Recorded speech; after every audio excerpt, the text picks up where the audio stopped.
Sri V. Vijayasai Reddy. You have 13 minutes. How many, sir? 13 minutes. 13. Give me 15 minutes.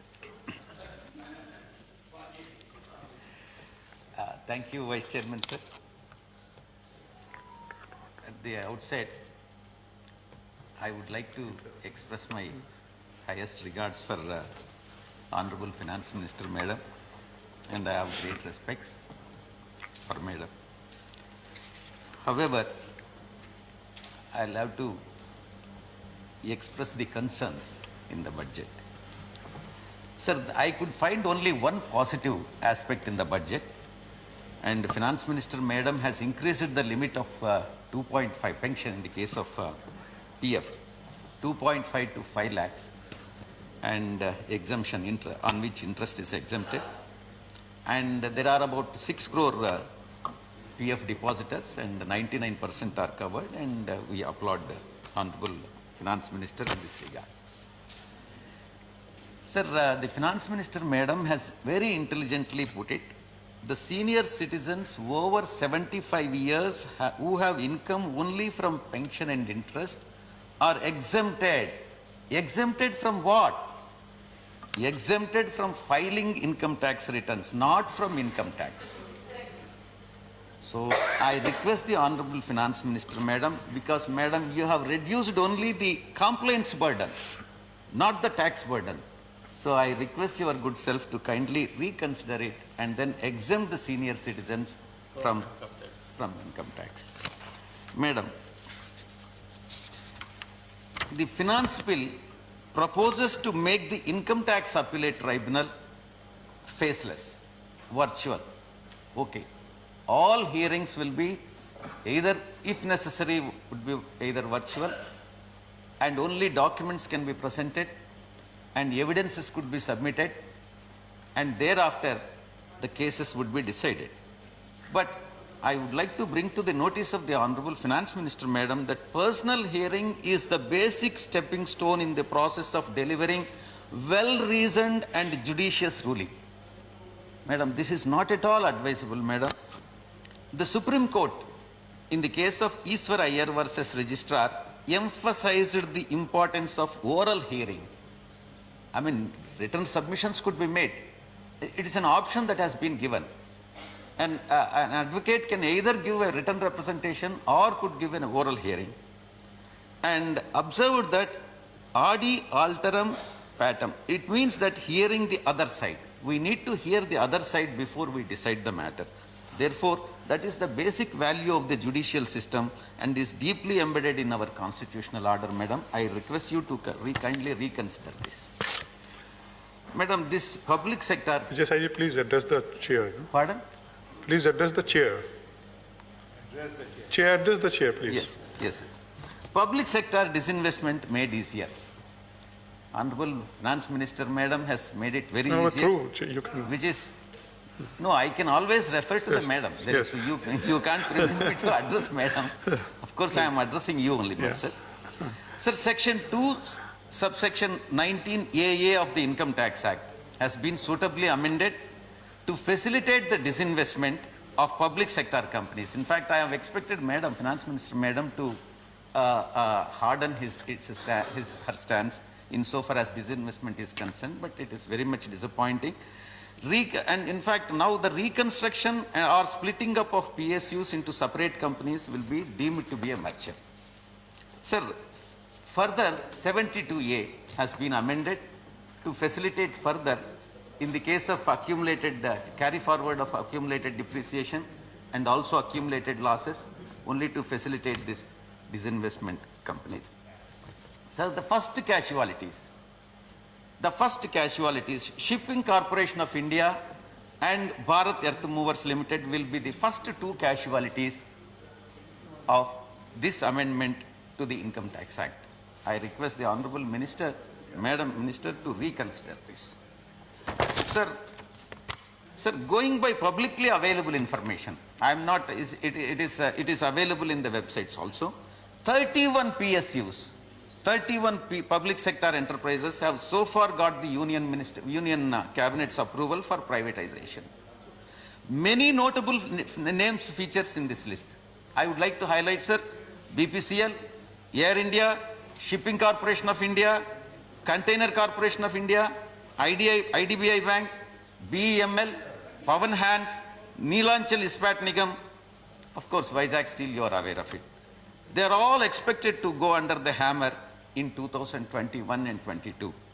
Madam, it is very, very unfortunate that the government has taken a decision to disinvest such a very good PSUs, and in fact that cannot be the source for generating the revenue. You can always seek the alternative mechanism to generate the revenues, not the disinvestment of PSUs, madam. Madam, in fact, it has been 40 days, since 40 days, Vizag Steel employees, Vizag Steel Plant employees have been agitating, and government just not bothered about them.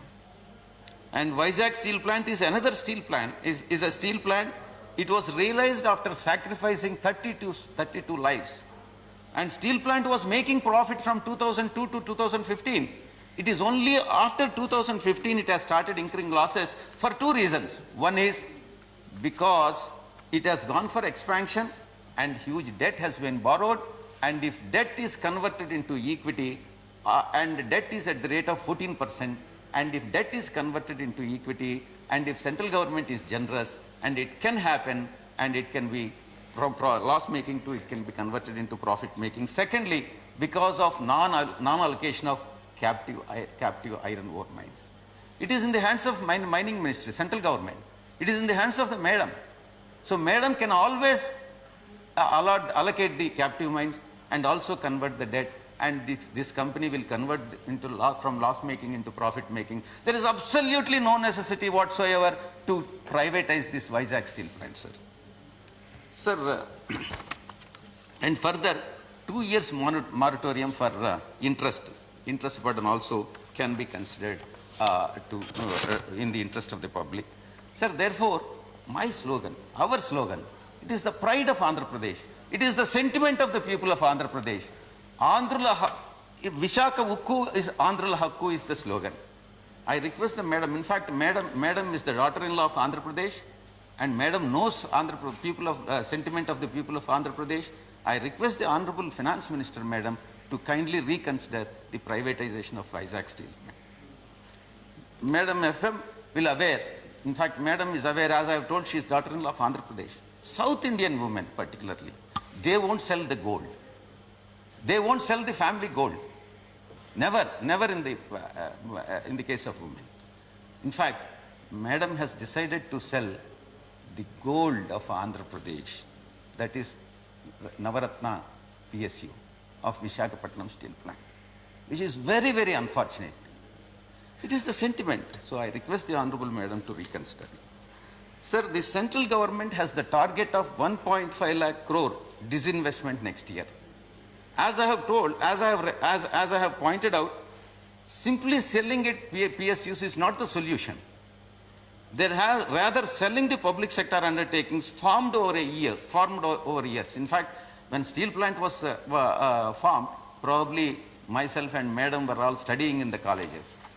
It is the great effort of many people and that have gone into the PSUs, and because of that, we are inherited to that. So it's an alternative. I urge upon the government to look the alternative resources for revenue generation, such as widening the tax base, etc. and etc., not the disinvestment of a public sector undertakings. So the next issue, madam, standard deduction. I request your good self to increase the standard deduction from 50,000 to 1 lakh, which will benefit many of the employees, madam. Sir, interest rates. Interest rates of saving schemes. Madam, PPF rate was cut from 7.9 to 7.1. Senior citizen savings scheme rate was cut from 8.6 to 7.4. National savings certificate also saw a big cut from 7.9 to 6.8%. Sukanya Samriddhi account scheme rate was cut by 7.6 from 7.6 to 8.4. From 8.4 to 7.6. Interest rate of Kisan Vikas Patra was lowered to 6.9%, which extended maturity period by 11 months to 124 months.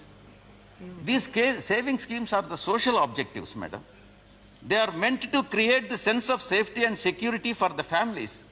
I therefore request you, Honorable Finance Minister, to increase the rates and thereby save the families living below poverty line and middle class, not the rich and pro-rich. Madam, very important issue which you are not aware, you are not present in the House, and I have brought it, I wanted to bring it to your notice, and now I got an opportunity. Madam, yesterday you have given the reply to the finance bill in Lok Sabha and said that GST Council is responsible for GST and not the finance minister. Madam, Tirumala Tirupati Devasthanam in Andhra Pradesh, in fact, I have pointed out, BJP claims to be the torchbearer of Hindus and Hindu temples. I expect this favor from Honorable Finance Minister. Tirumala Tirupati Devasthanam, when pre-GST regime, there was absolutely no GST. Now, after GST regime is introduced, Tirumala Tirupati Devasthanam is paying about 120 crore GST and it can claim back only 9 crores, and ultimately it is, ultimately the net amount that is being paid is 111 crores. It is charging GST even from the pilgrims who are staying in the cottages. It is not a hotel business. They're all pilgrims, services to the God. So therefore, yesterday, madam, in the floor leader of Vijayasai Congress Party, our floor leader in Lok Sabha, raised this issue of GST with the Honorable Finance Minister, and the reply of the FM was that the Finance Minister of AP is also a member of GST Council. I would like to bring it to the notice of the Honorable Finance Minister, madam. Madam, central government is, in GST Council, central government is holding 1/3 share, 1/3 votes. All 28 states put together is having only 2/3 vote. Eventually, it is the central government which is deciding. And most of the states now today are being ruled by BJP, not other parties. And Vijayasai Congress Party can't do anything with single vote. Madam, therefore, I request your good self to kindly consider and grant appropriate relief for Tirumala Tirupati Devasthanam, madam. And in fact, your finance minister, madam, is well aware of the coins and foreign currency that is lying, and madam is addressing that issue. Sir, the last point, sir. The share of Andhra Pradesh, well, another 3 minutes. No, 1 minute. Share of Andhra Pradesh in, pardon, sir? 1 minute.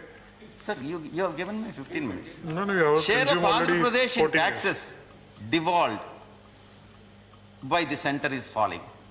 Sir, 14th Finance Commission, the share of Andhra Pradesh was 4.3. 15th Finance Commission, 4.11. And 15th Finance Commission, 21-26, 4.04. And the reason that has been given, madam, the share of states in central taxes remains the same as in the last year, 41%. It is absolutely correct, madam. Absolutely correct. The state of Andhra Pradesh is, whereas the share of Andhra Pradesh is continuously declining.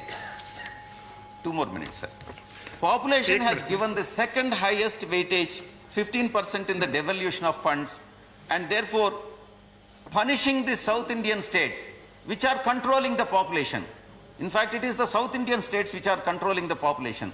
Controlling the population is though not an offense, you are punishing it by reducing this devolution of share of state share.